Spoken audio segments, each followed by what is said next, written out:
My name is Inger Giuffrida, and I'm the Executive Director here at Wildcare Oklahoma. The proposed route goes a quarter of a mile from our front door, which would make our work untenable. We're one of the largest wildlife rehabilitation facilities in all of North America. It's a treasure for Oklahoma. People have built it over 40 years. Right away, when we heard about the turnpike, we called the media out. We've told you about neighbors outraged about a new turnpike plan that they say could impact their homes and businesses, but tonight, how this plan could also hurt the wildlife. They can't get across these major roads. It will cut off their access to the lake. It will destroy their habitat.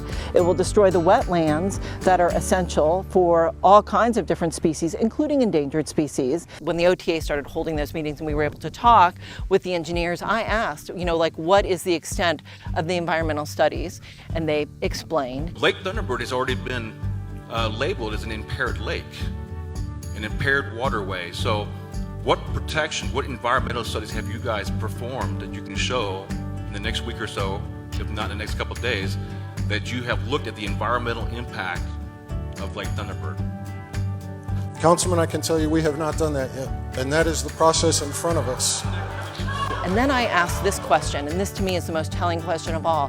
I said, have you ever altered a route or stopped a project because of the results of an environmental study? And I was told no. No matter what the science says, no matter what the community says, no matter what is best for this community, that's going to be ignored because they've already made their decision.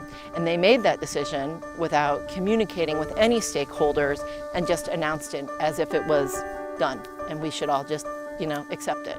There hasn't been any real impact studies or things that are going to tell us about what species are specifically affected. The best that we know is that it's going to be about a quarter to a half a mile from basically our front over here. And there's certainly a lot of wildlife that we know passes through here. It's just knowing the specific numbers and knowing that impact that would be huge.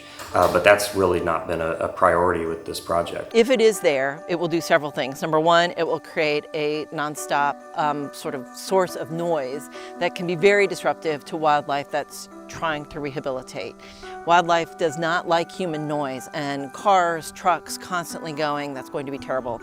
Of course, there will be lights associated with that, additional pollution, and it will kind of create an island because wildlife will be trapped in I-35, Highway 9, the new turnpike, and I-240. Because we don't know how this is going to run, it could clearly cut us off from so much of the community that we serve. We don't know any of these things. It's going to basically change everything in terms of how people can access us and what the kind of the safety, the quietness that we've enjoyed in our current location where we've been for decades.